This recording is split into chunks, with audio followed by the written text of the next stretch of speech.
Today, I'm going to be discussing gray literature, what it is, and some tips on how to find it. My name is Samantha Walsh. I'm a librarian with the Levy Library, serving the entire health system. There is a librarian kind of specifically assigned to the St. Luke's and West communities. She's on PTO this week, but she is a very close colleague of mine. So I don't even want to say like I'm filling in for her. Like I teach and work with your community very often. However, you may know her, Carrie Levinson. And so we are all people that you can contact whenever you need help with the kind of searching I'm going to talk about today, or probably much more often accessing library resources or kind of more traditional searching. So I've been asked to talk about gray literature today. And gray literature, it's named gray literature because it is this kind of confusing, nebulous thing. So it's a little bit difficult to kind of like put neatly into like a lecture or an instruction session. But I'm going to do my best, but I'm definitely going to leave a good amount of time for questions at the end. And I'll also open it up to, any questions that you might have about library resources or maybe even more traditional searching. If because I think going through this type of searching will kind of maybe jog our memories and we might be like, oh, but I actually had a question about PubMed. So I'm totally also just open to really any questions you have at the end. But we're going to start off by defining gray literature. We're going to talk about conducting a search for gray literature. We'll talk about evaluating gray literature and then issues with gray literature. Although I'll warn you that I'll probably reference issues with gray literature throughout. So what is gray literature?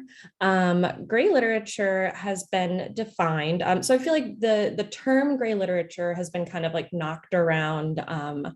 I see it, and it kind of almost feels like it's alongside evidence-based medicine. I feel like that the term has kind of been knocked around like since the 90s.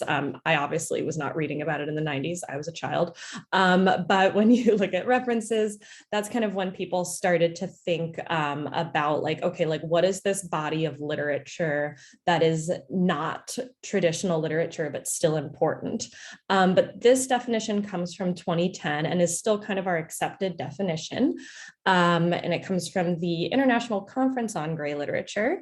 And it states, gray literature stands for manifold document types produced on all levels of government, academics, business, and industry in print and electronic formats that are protected by intellectual property rights of sufficient quality to be collected and preserved by library holdings or institutional repositories, but not controlled by commercial publishers, where publishing is not the primary activity of the producing body. So for me, that definition is a lot. And I really think of gray literature as everything but peer-reviewed journal articles and academically or commercially published books. And so why is this important? Everything but peer-reviewed journal articles and academically or commercially published books. This is important because if we go back kind of to our initial definition, we define gray literature as of sufficient quality to be collected and preserved. So important information, but not peer-reviewed journal articles or academically or commercially published books. So the thing about peer-reviewed journal articles and academically or commercially published books is they're really easy for us to find. Peer-reviewed journal articles, we can go to PubMed, we can go to Web of Science, even Google Scholar. PubMed and Google Scholar are free to search. So we have these incredibly useful databases that their entire purpose is to index and make findable journal articles across publishers, across subject areas, so that we can find them when we need them. Books, same thing. We can use library databases to find books. We can use library catalogs to find books. We could even use Amazon.com, BarnesandNoble.com to find important books. They're always findable and we don't have to worry about them kind of like hiding anywhere from us. So the only thing that really brings gray literature together is that it is not journal articles or books. So an example of gray literature might be guidelines. It might be a white paper produced by the CDC. It might be a fact sheet produced by the WHO. So sometimes these documents really have nothing in common with each other besides the fact that they're not traditionally indexed. And so that makes them really, really difficult to find and to kind of like stay on top of.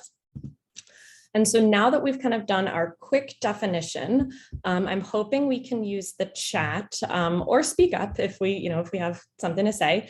And I'm wondering if specifically when conducting a literature review, so not when we're thinking clinically, but when we're thinking usually for publication, does anyone here like regularly make sure that they search for gray literature when they're conducting a literature review? And so I would love for, even if you don't, just write no in the chat. Okay, yes, we have a yes.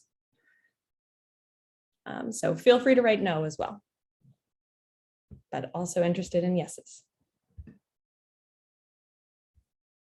So while we're waiting, Chris, I'm wondering what it is that you search when you're conducting literature reviews. Oh, well, it's usually like if there are guidelines and also like as you said, like statements, but they are from an official institution, as what you mentioned, like the CDC. I was not thinking about as a gray literature, but now that you mention it's the exact definition, it actually fits. So I have used them. That's awesome. Yeah. So I've just taught you that you're already doing something special. Awesome.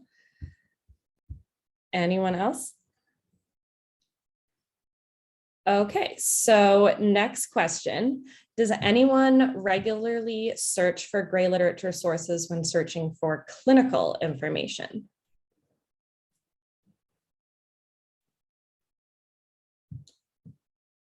So an example might be a patient asks you about an emerging drug that you haven't heard of before. And when you search PubMed, you can't find too much. And so you think maybe I should go to clinicaltrials.gov and see if there are any clinical trials like enrolling that I could, discuss with my patient. I know that definitely happens a lot in oncology, clinicaltrials.gov. Yeah, and I would hope they also would have like even more inside info in that area as well. So we're going to talk about kind of a little bit of all of this going forward. But I wanted to just kind of see where everyone was in terms of thinking about this information. But, really also kind of stepping back and reminding ourselves that like the point of gray literature is that it's gray and cloudy and confusing. And like, I'm not here to say like, okay, like just like PubMed is where we search for articles, I'm going to show you the database where we search for all of the gray literature.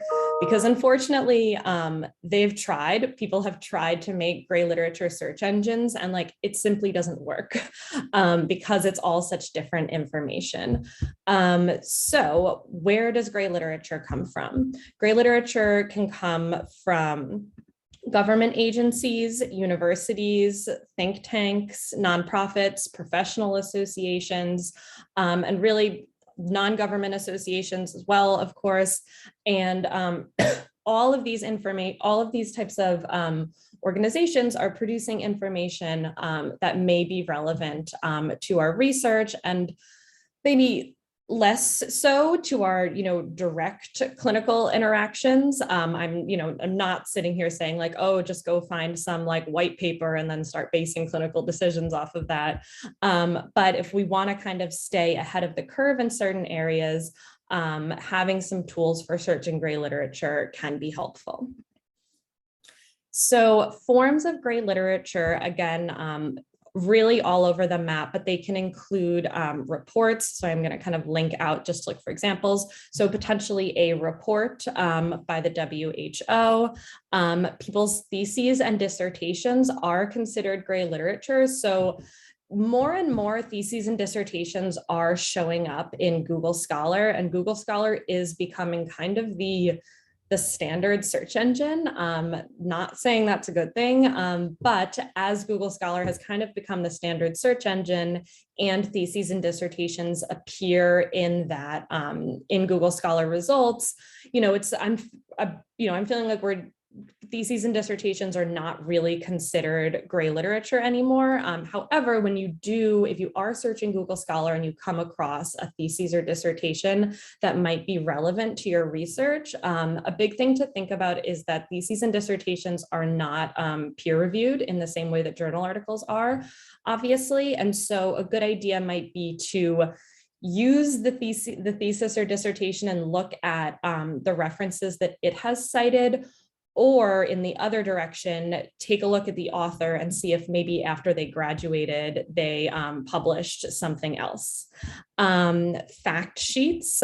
So there can be really, really useful fact sheets from, non-governmental organizations or government organizations that kind of bring certain resources together. So I found this fact sheet really useful that kind of like distills the ADA acts and kind of describes things for you. Conference proceedings and presentations are like a beast unto themselves. So we'll talk about that in a little bit.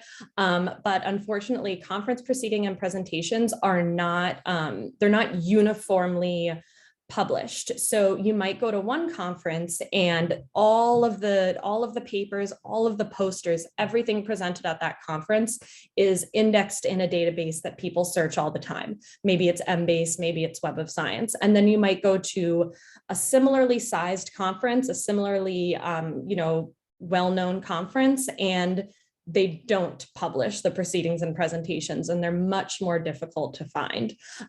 So it's, there's really kind of an inequality in what proceedings and presentations are easy to find. And that really is something to think about if you are researching like an emerging drug or like, off-label use of a certain therapy or treatment.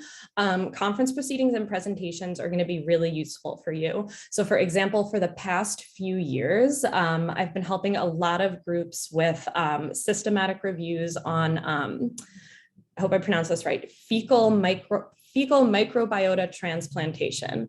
And a few years ago, when I started helping groups with these systematic reviews, all of the literature was studies being presented at conferences because it was such a new treatment. However, over the years, we've been able to kind of move away from the conference proceedings and presentations and used larger published articles. But at first, when this was a more emerging idea a few years ago, we really needed to depend on conference proceedings. And we really would have been introducing a bias into our research if we had only just searched a database and use the conference proceedings that came up there. We needed to use the expertise of the clinical staff involved in the systematic review to know which conferences are important, because some conferences we actually had to go to the websites of the conferences and hunt and peck through the conference proceedings. So a bit of a tangent, but kind of an example of attempting to minimize bias while searching great literature. And preprints, like I saw in the chat. So preprints are something that probably if I went, if we were discussing this pre-COVID, it would maybe be half of us knew what preprints were and the other half were oh, that sounds familiar, not really sure. And I would bet we are all aware of what preprints are now. And so preprints are articles that have been, in most cases, articles that have been submitted for publication or are in the process of being submitted for publication, but are still under review, have not yet been accepted. So they are not peer reviewed. However, they are articles that the authors have decided they want to submit to a preprint server Sometimes this is because they want to get their research out there really fast. Sometimes this is because they actually want feedback on the article before submitting it for publication for peer review. And sometimes it is because the journal that they're submitting to actually requires that you submit to a preprint server. And sometimes actually it can go in the other direction. There are a few journals, I'm 99% sure, unless they've changed their rules, which they could have, that like a journal like New England Journal of Medicine does not allow you to publish with them if you have submitted to a preprint server, which is obviously terrible. Hopefully they've changed that recently. I'm sure they get a lot of pushback, but we will talk a little bit about searching preprint servers, specifically medRxiv, in a bit. White papers. So white papers are, they're a little different than reports, even though I think we kind of think of them as a similar type of publication, but a white paper is typically a publication by a group that is, that is like kind of well known in its field, that includes like a literature review or kind of like a state of the art discussion on a certain area. Whereas a report would be more of a report that includes like a literature review and a report on like specific activities that the activities or research that the group has been involved in recently. Clinical trials. So there are some pretty alarming statistics of the kind of amount of the ratio of published clinical trials to registered clinical trials. So there really are many, many clinical trials of various treatments that exist and are, trialed to completion and then never published, usually because they have like neutral or negative results. And so a really great way to make sure that you're kind of aware of all of the clinical trials that have been conducted on a certain intervention is to search a clinical trials registry like clinicaltrials.gov or the WHO's clinical trials registry.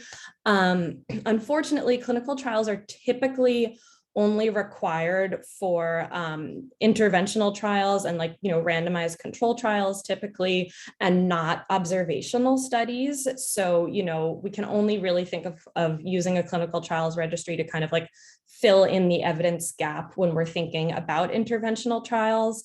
Blog posts, so a lot of labs actually keep blogs, and a lot of actually specific,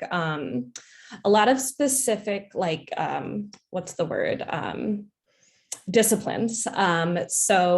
AI is one of them, computer science kind of more broadly. A lot of these disciplines are are a little kind of ahead of medicine in really rejecting the traditional publishing model. And basically this model where academics are very, very taken advantage of for their labor by these big publishing companies. So there are a lot of university and organization sanctioned blogs out there that can kind of have new and exciting information from specific labs and groups conducting research. This first post is kind of not a great example, but typically this blog usually has a more interesting post right at the top. Finally, guidelines. We will look at a really, really great free resource for searching guidelines today. Guidelines are not very, very similar to conference proceedings. Guidelines are not universally published, and oftentimes they are behind paywalls. So guidelines are produced by many, many different kind of healthcare organizations. And some of them end up in databases like PubMed and some of them do not. And typically that's just because some of them are published as journal articles. When they get published, it's oh, here are the new guidelines, and some of them are not. And so that's really the only thing that kind of determines whether you'll find it in PubMed or not. And then finally, regulatory information on drugs and devices. So most of the time in the United States, you're going to want to go to the FDA's website, and there is honestly an overwhelming amount of information on the FDA's website. It can be really frustrating, but we will look in a little bit at a Cochrane review, a Cochrane systematic review that did look at the FDA's website and kind of like the issues with that and like what they found there. So like I said, I'm going to complain about Graylit throughout because it's really, really difficult to find. And basically the only thing that brings all of these types of documents together is that they're difficult to find. So why bother? Why should we look for gray literature? It gives us a much more comprehensive view of the scholarly conversation surrounding a topic or field. So we know how long journal articles take to publish.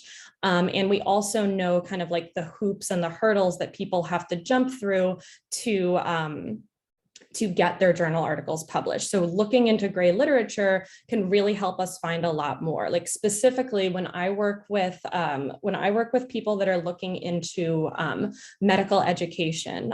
So like, you know, whether it's for residents and fellows, medical students, even nurses, like, okay, it's like, okay, we want to do a program where we, you know, institute a monthly EBM course for our residents. And like, we want to see what other people are doing. And when we search the published literature, we're only getting published literature by groups that did programs and also had time to write papers about those programs, papers that could get accepted to journals.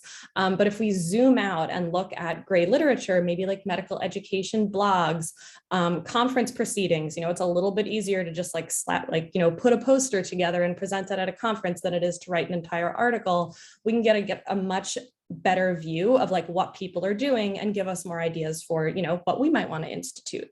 Of course, it will often be more current than traditionally published sources. So for example, if I'm conducting a systematic review on an intervention and I have, you know, done this comprehensive search where I found all of the studies that look at this certain intervention, I also want to search clinicaltrials.gov and look at the trials that are ongoing on that certain intervention. And I want to mention those trials in my published systematic review, because by the time my systematic review comes out, those clinical trials might be being published. So I want to show an awareness for kind of what's going on up to date in this specific area that I'm researching.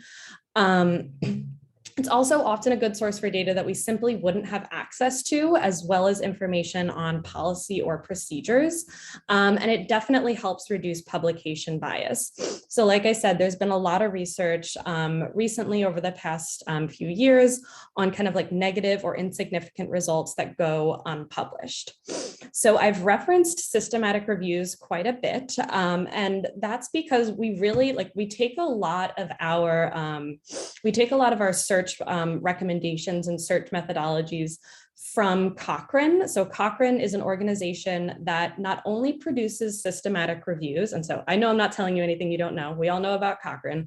So Cochrane not only produces gold standard systematic reviews, but they also produce a handbook for systematic reviews and systematic searching. And so in their most recent version of the handbook, they recommend searching relevant gray literature sources such as reports, dissertations, theses, databases, and databases of conference abstracts. And they say searches for studies should be as extensive as possible in order to avoid the risk of publication bias and to identify as much relevant evidence as possible.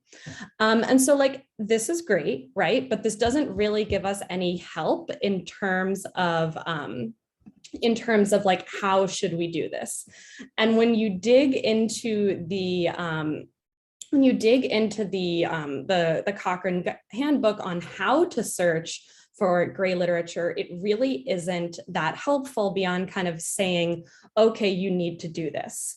And they also comment, and so I'll come back to that in a minute, I'm getting a little ahead of myself, but what they also comment on here that I found really interesting is they state a Cochrane methodology review indicated that published trials showed an overall greater treatment effect than gray literature trials.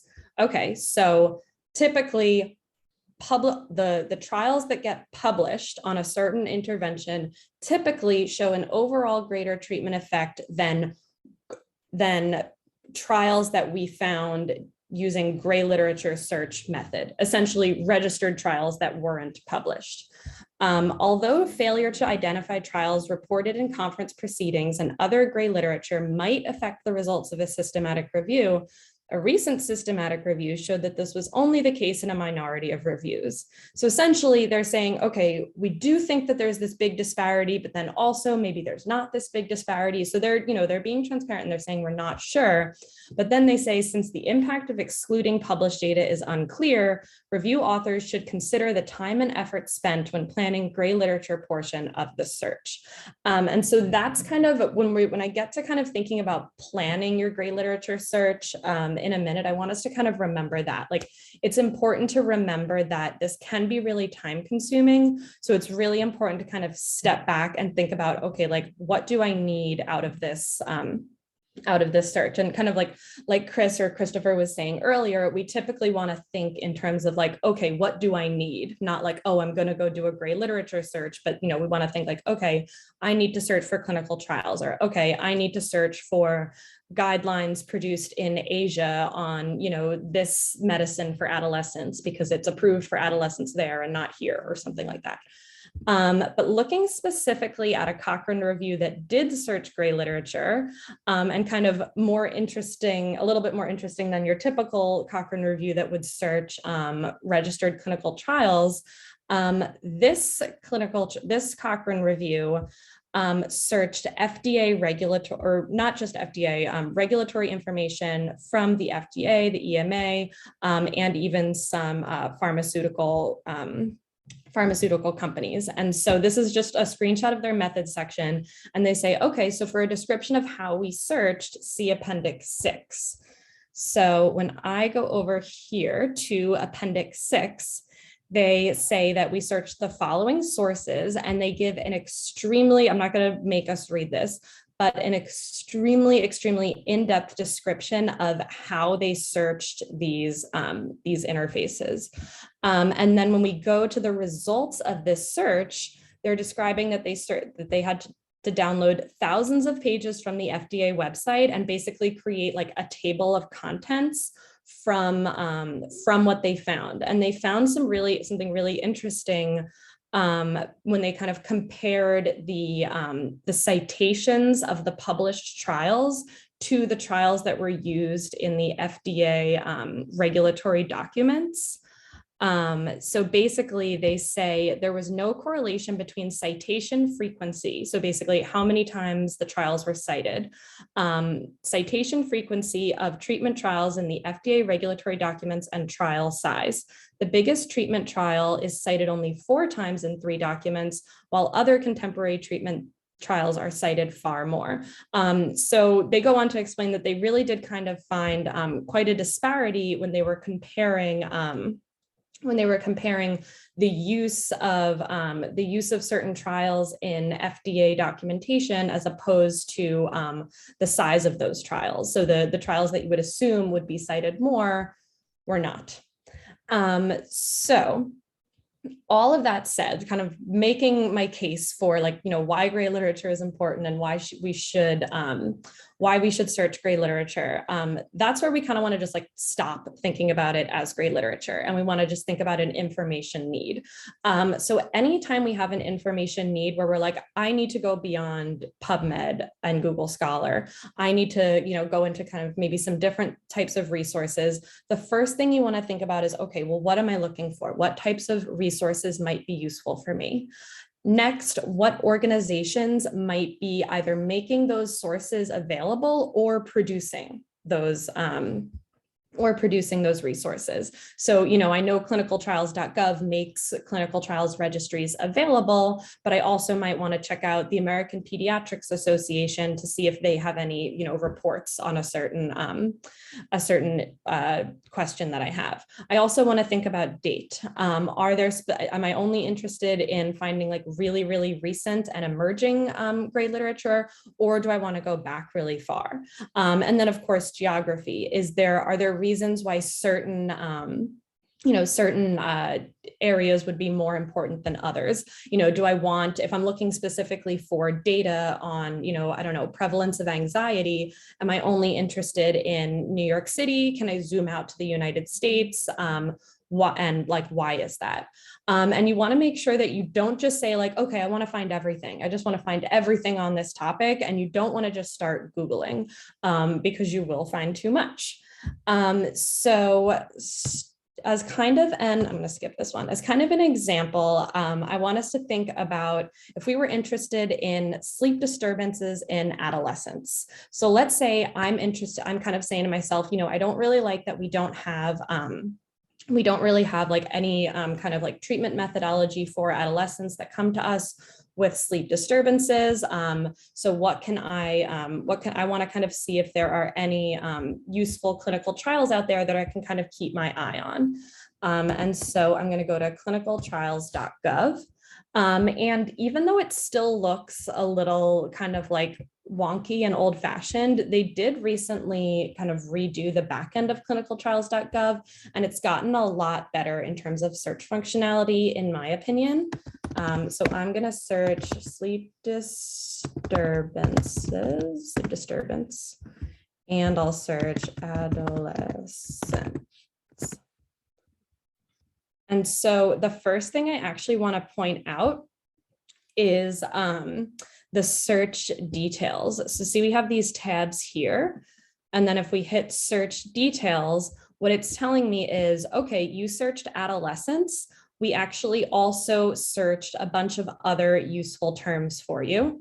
And even more useful, you search sleep disturbance. We also searched some other useful terms for you. So this is a new functionality that makes clinicaltrials.gov so much more easy to use and so much more like useful for searchers. It was actually really designed for like patients and their families when it first came out to like find clinical trials to enroll in. And they found that now, medical professionals are using it so much more. And so it's actually been used for that as well. And so kind of in my opinion, the most useful part of this display here is this intervention panel. So when we scroll down and look at the results, we can see, okay, I can quickly see like what are the interventions that have been, that are described in each of these trials. So for example, if I was looking for, are there any like pharmacological interventions being tested for sleep disturbance in adolescents, I can kind of quickly, be disappointed. And so if we take a look, and actually, I'm not sure what we're going to find, but if we take a look at the clinical trial record here, we should be able to see if there are results posted. I'm sure a lot of you guys know this, but most of the time it's going to say no results posted. Very, very often, people will do the right thing and they'll register their trial, but they're not going to post results. Every once in a while you find them. But what we also have available is the clinicaltrials.gov identifier. So if we want to quickly see, like, was an article published related to this clinical trial, we can just search this number in PubMed. And if an article was published, it'll come right up there. And so I want to now move on and talk about finding guidelines. So I recommend using the TRIP database. There are like a few like resources that we can use online to find guidelines, but the TRIP database is a free resource that we can use, and it's really, really comprehensive. So it is listed on our A to Z database list on the library website. However, it is free, and that's really important. There is like a pro version, but we actually don't have it and we don't pay for that. And so the reason I'm talking about it being free over and over is because you might not always be at Sinai. You might not always be at a major, academic medical center that has a ton of resources. You might find yourself at a smaller community hospital. You might find yourself in a private practice where you don't have access. TRIP is a free resource that does a really, really great job connecting you to resources and helping you to kind of distill through the evidence. So I'm going to use it to take a look at guidelines, but I'll show you quickly. Sleep disturbance sense. I always struggle with that word. Okay, so I'm gonna kind of filter to guidelines, but what I just wanted to point out again is this is a totally free resource that really quickly distills the results by like evidence level. So it'll say, okay, like you want to quickly jump to systematic reviews or meta-analyses on this topic. Here you go. We found 139. Are you interested in trials? You know, there's not going to be too many. Or are you interested in like guidelines? And what's really nice is, unlike PubMed or, you know, pretty much any other database, we're not seeing like, you know, case report, editorial in here, because this is an evidence resource. We really are using it. It really is distilling evidence for us. And each result even has like a tiny little evidence pyramid that we can kind of quickly take a look at to kind of understand how high the TRIP database has relegated that study on the evidence pyramid. But when we switch to guidelines, we quickly are able to kind of find guidelines for children and adolescents and sleep disorders. These results are actually looking a little strange right now. Oh, because I'm sorting by quality instead of relevance. So I'm sure if I switch to relevance, we have a little bit more like on the nose for what we searched. I'm a little annoyed that like we're not seeing anything for you know, sleep disturbances in adolescents that, you know, don't have any comorbidities, which I find interesting. But, you know, maybe I should research that a little more. And so this will get us quickly to pretty much all guidelines that are available, and we can even kind of limit by country. And so most of the time, guidelines that we find are only available because like the publisher has worked to make them available to us. So this is a way to cut through that.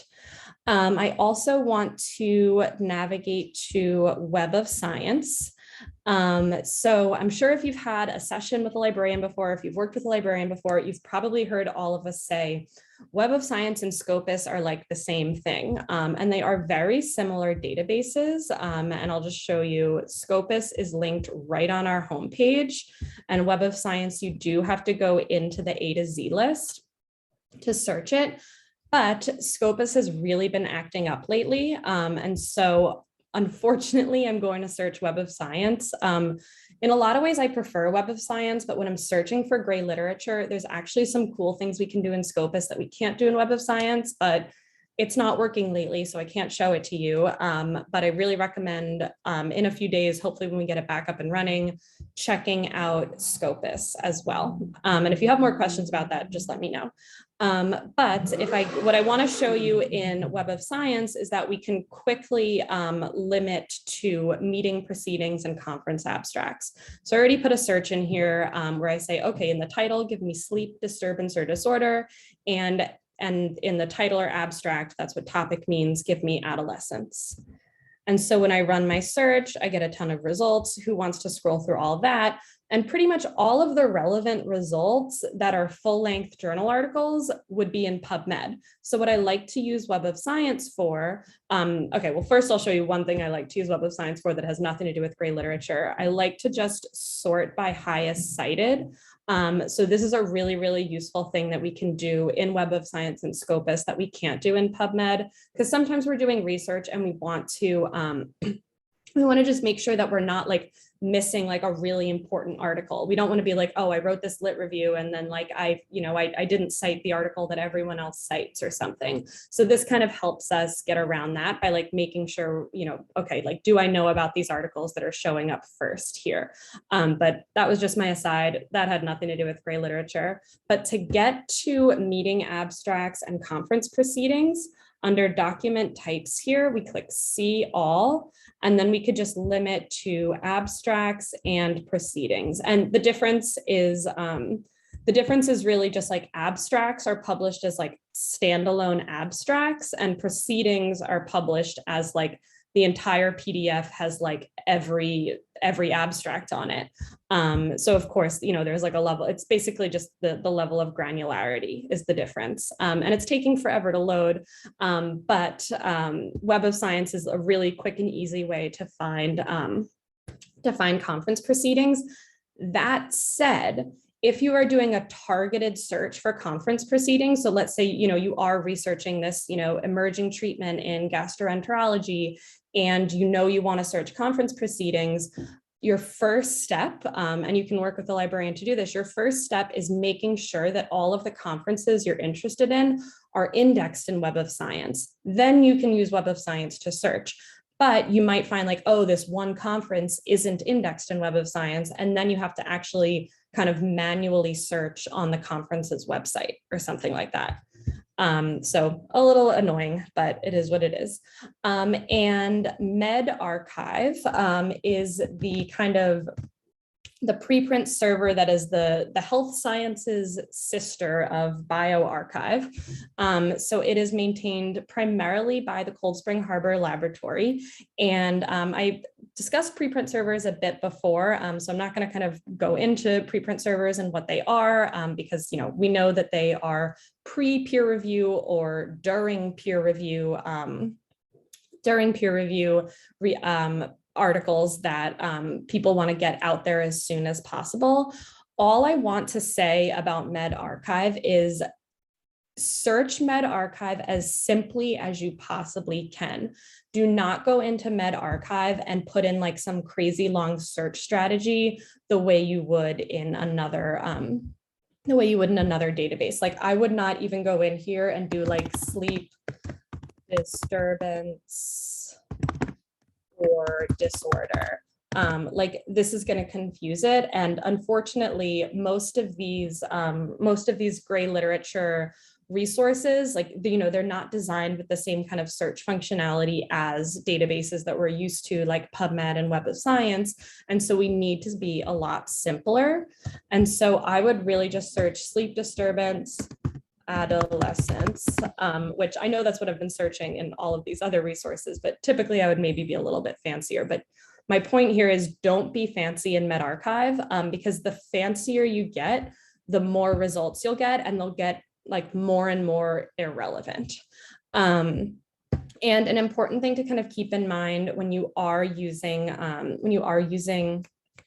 preprints is if you are going to cite a preprint, I would even the day before you submit your paper, if you're citing it in a manuscript of your own, like the day before you submit a paper, just check and see if it was published as a paper, because you would much rather submit it as a cite a published paper than a preprint. So always try to stay up to date on that. And then finally, one more resource I want to show is called medNAR. Which is not included in our A to Z database list. So we have to just Google it. But medNAR is oh, I clicked the wrong thing. medNAR it calls itself a deep web search engine, meaning it's just powered by deep web search functionality. But really what it is it's like a federated search. And so what a federated search is it's like, so when we go to the CDC website and we search, we're searching the CDC website. When we go to PubMed and we search, we're searching PubMed. A federated search is one search box that's meant to search many different locations. And so medNAR is a federated search for medical information. And it's a little clunky and old-fashioned, but like I said, there's really no place where we can kind of search across gray literature, but medNAR is kind of the closest we get. So if we search sleep disturbance, and I'm losing my spelling abilities.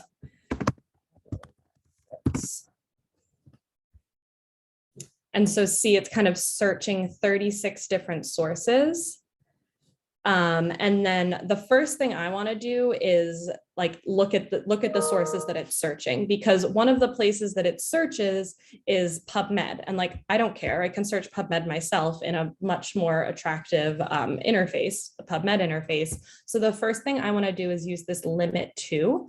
and say, like, see where else it found information. And so this is how we can kind of get to our organizations that might be publishing information on a topic we're interested in, because that's kind of the biggest like issue with gray literature. It's like, it's like, I know that there's probably, organizations that are working and publishing information and white papers and reports on, I don't know, AIDS research in Denmark, and that's what I'm researching, but I don't know what those organizations are. So this resource, along with looking at the reference lists of relevant papers, is really the way to get to those organizations. So I would quickly just limit to whatever it is I was interested in here.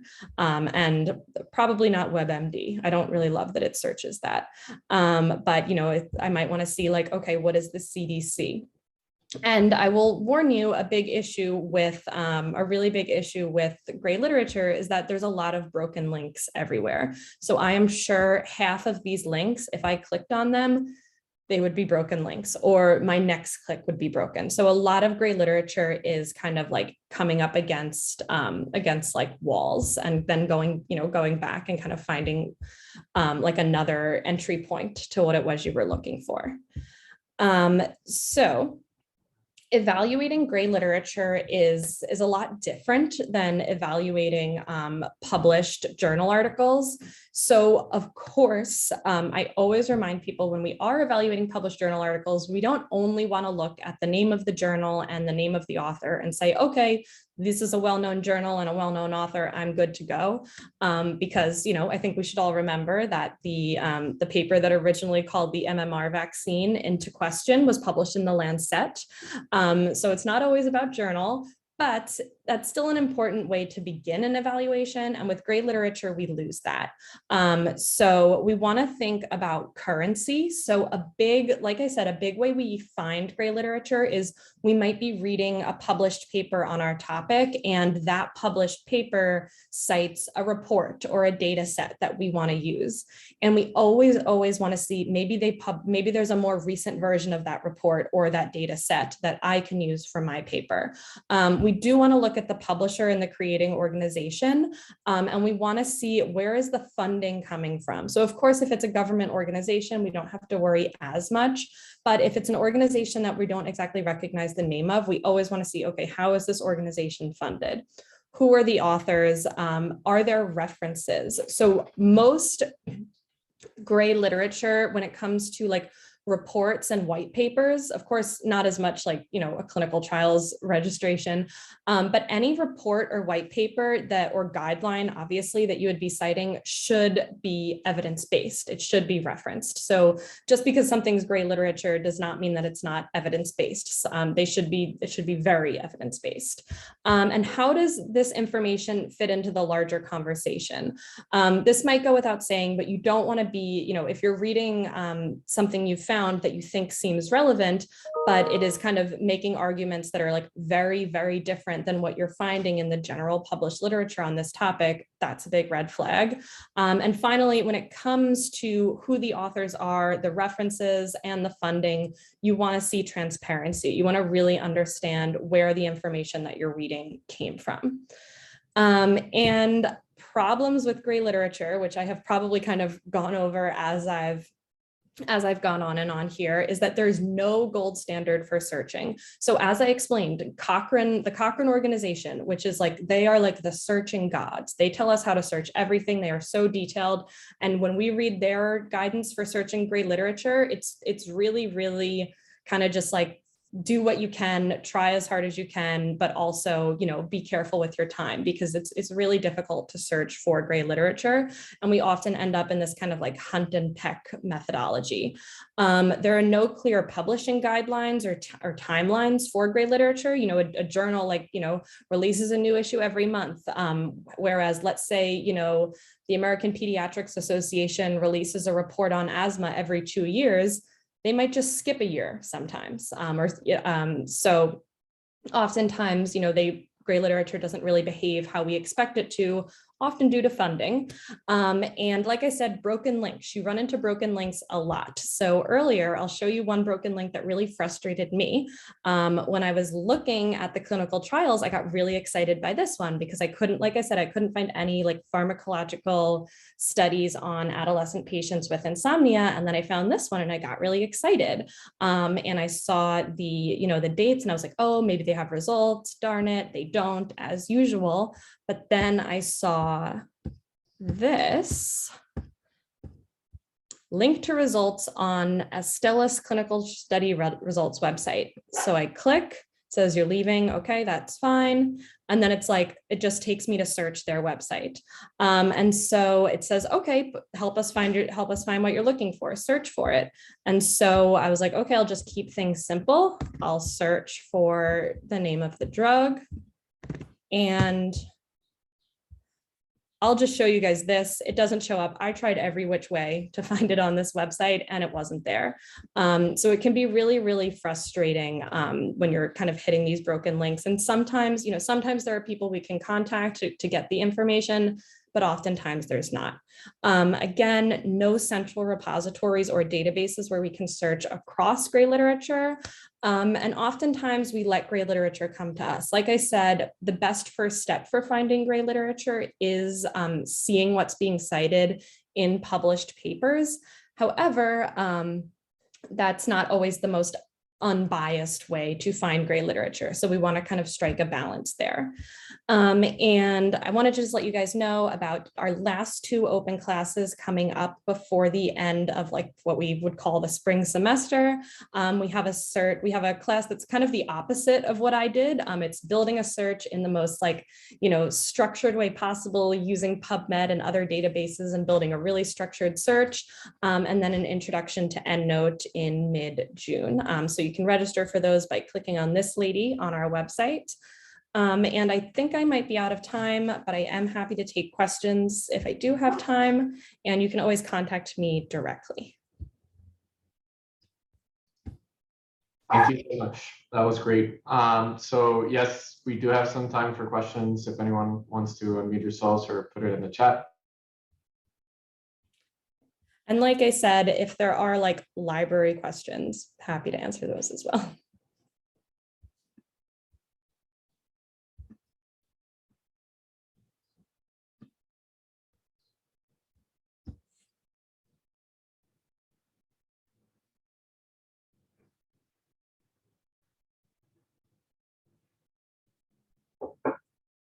So I am going to put a handout in the chat.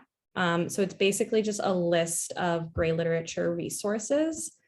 And then I'll also just throw my slides in the chat in case anyone's interested in the any of the links I had on there, but the handout's pretty complete.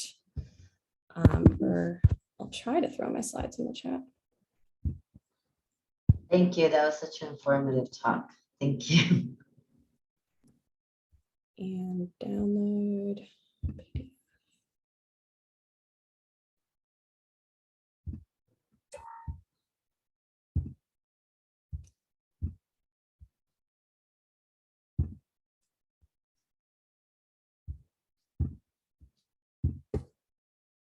Okay, so my slides and that handout are both in the chat.